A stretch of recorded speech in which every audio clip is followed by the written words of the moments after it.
Hello and happy Thanksgiving, sports fans. Welcome to a special Thanksgiving Day edition of Scott Sports 101. I know I told you I was going to be on location at my sister and brother-in-law's house. I was there, but it did not work out for us to do the podcast there. But my brother-in-law, Eric Hoyle, will be on with me on Sunday, and I will have my brother-in-law back on Christmas Day for my Christmas Day edition of Scott Sports 101. And I will also have his cousin Aaron Hoyle, who I said was going to be on today. So you will see them on Eric this Sunday, and then both Eric and Aaron on Christmas Day. But we'll talk about 2 out of 3 today's games. We'll talk about the big rivalry, the Ohio State-Michigan game. We'll talk a little Browns and Cavs. But first, here is today's Scott Sports 101 trivia question. What Dallas Cowboys running back set an NFL record with a 99-yard touchdown run against the Minnesota Vikings on Monday Night Football? I'll have the answer later in the broadcast. Well, we've had some great football games today. One that's going on right now, but we're going to start with the early game that did take place. The Chicago Bears and the Detroit Lions battled it out today at Ford Field in Detroit, Michigan. And the Chicago Bears beat the Detroit Lions 23-16. It was scoreless in the first. Then it was 9-7 in the second quarter and at halftime. And things just got a little. Lions were in it until the third quarter. They went 13-7, and then Chicago just took it from there in the fourth quarter, and Chicago just went on to win it. So I have to give credit to where credit. Chase Daniels started the game for the Bears today in place of the injured Mitch Trubisky, who was battling a shoulder injury, and for this early game, Chase Daniel, he gets the game ball, and not only that, with it being Thanksgiving Day, Chase Daniel gets the Scott Sports 101 turkey leg. That's what you get. He was 27 of 37, 230 yards, 2 touchdowns, and no interceptions. And this game was just one heck of a game. It was a pretty good game between the Bears and Lions, but Detroit just was not able to get the win. So Detroit goes to 4-7, and the Bears go to 6-4 on the season. So and so that would be, and that was just a really good game. Okay, the late game, the 4:00 game, which was a 4:30 start late game. Excuse me. The Dallas Cowboys beat the Washington Redskins 31-23. Dallas jumped out to the early 7-0 lead, and it was I think it was a sort of I think it was 20-13 at halftime, and Washington scored a little bit more, and Dallas went up 23-16. It was 2016 at that. Went 23-16 at the in the third quarter, and then actually in the fourth quarter, and then Dallas scored one more to make it 31-20 to 16. And then Washington did score one more touchdown to make it 31-23, but missed the field goal, and were not able to battle back and get the win in the final seconds. So Dallas goes to 5-5. Washington goes to 6-5, or 6-5. Both teams are 6-5. Excuse me, or 5-5. Excuse me. They're both 5-5. And Dak Prescott, he gets the game ball and the Scott Sports 101 turkey leg. Dak Prescott was 22 of 31, 289 yards, 2 touchdowns, and no interceptions. So, what a game between I just felt this was a great game between the the Cowboys and the Saints. And tonight's Thursday night football game, which kicked off at 8:20, the Atlanta Falcons are scoring off with the New Orleans Saints at Mercedes-Benz Superdome in New Orleans, and the Saints are coming off a wallop win over the Philadelphia Eagles in Week 11 last week, and the Falcons, they are coming off a 3-point loss to the Dallas Cowboys last week in Week 11. The Falcons are 13-point underdogs in this game today, and I feel, tonight, and I feel the Saints have the edge in this game by far, but it will not be a runaway, I feel, for the Saints. So we'll have to see what happens between the Saints and the Falcons, and the Saints are up 10-7 right now in the second quarter, so we'll see. And all right, we're going to shift gears now and talk about the big rivalry that takes place on Saturday, as the number 10 ranked and 10-1 Ohio State Buckeyes will take on the number 4 seeded Michigan Wolverines at Ohio Stadium in Columbus. This will be the 22nd meeting between these two teams, as I've said before. Now, Ohio State has not played well these past several weeks, and if the Buckeyes want to make the playoffs, the college football playoffs, they are going to have to come out and really play like they have never played before. If the Buckeyes come out and play like they have the past several weeks, then Michigan will have their number by far.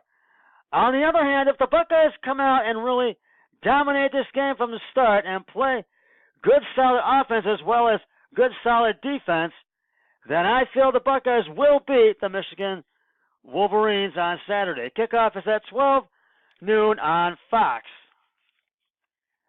The Browns are coming off the bye week and are getting ready to take on the Cincinnati Bengals at Paul Brown Stadium in Cincinnati. Baker Mayfield will be the starting QB. I feel the Browns want to come out. If the Browns want to come out of this game with a win, they are going to have to stop the Bengals' offense as well as their defense, and also put the pressure on and stop Bengals quarterback Andy Dalton. Head coach Greg Williams says his players will not be thrown off balance, even though Hugh Jackson was hired as a special assistant coach to Marvin Lewis. Williams also said they will not change, no way will they change their play calls or schemes at all whatsoever. Now, I feel the Browns have the edge in this game and are going to steal a win on the road in Cincinnati on Sunday. And I do feel the Browns are going to win this one. And I said I wasn't going to make a score prediction, but I am going to make one. And I think it's going to be a close one. I am going to say 27-24 Browns win. That's what it's going to be. So we'll see. We'll have to wait and see what happens when the Browns take them on Sunday. Well, we'll get back and we're going to talk about the Cavs in just a moment. But first, here's the answer to today's Scott Sports 101 trivia question. What Dallas Cowboys running back set an NFL record with a 99-yard touchdown run against the Minnesota Vikings on Monday Night Football? Well, if you said Tony Dorsett, you are correct. On January 23rd, 1983, in a national television debut in front of a national TV audience, and I should write that, in front of a national TV audience, Tony Dorsett set an NFL record with a 99-yard touchdown run against the Minnesota Vikings on Monday Night Football. Even today, Dorsett's 99-yard scrambler is considered one of the most memorable plays in NFL history. And I'll have another trivia question on my next broadcast which will probably be on Scott Sports 101 NFL Football Sunday. So stay tuned for that. Now, shifting gears here, we are going to talk about Cavs here for just a minute. Now we're going to talk about them. The Cavs lost to LeBron James and the Los Angeles Lakers in their reunion with LeBron James last night, 109-105 at Quicken Loans Arena. C.D. Osman had 21 points, 7 rebounds, and 2 assists. Jordan Clarkson with 20 points, 2 rebounds, and 5 assists. Tristan Thompson with 14 points and 15 rebounds. Colin Sexton with 12 points, 3 rebounds, and 2 assists. And Rodney Hood with 9 points, 4 rebounds, and 1 assist. Well, J.R. Smith's time as a member of the Cavs has come to an end. The Cavs have decided to part ways with J.R. Smith. The Cavs will continue to look for trades involving Smith. Now, this will not be easy by far. The Cavs will be back in action by far. And now, the team announced that Smith will no longer be with it on Tuesday. That Smith would no longer be with the team organization as with the team as the organization works with Smith and his representatives regarding his future. Now, the organization wishes to, and everybody wishes to thank J.R. and his family and appreciates and wishes J.R. and his family well and wishes to thank him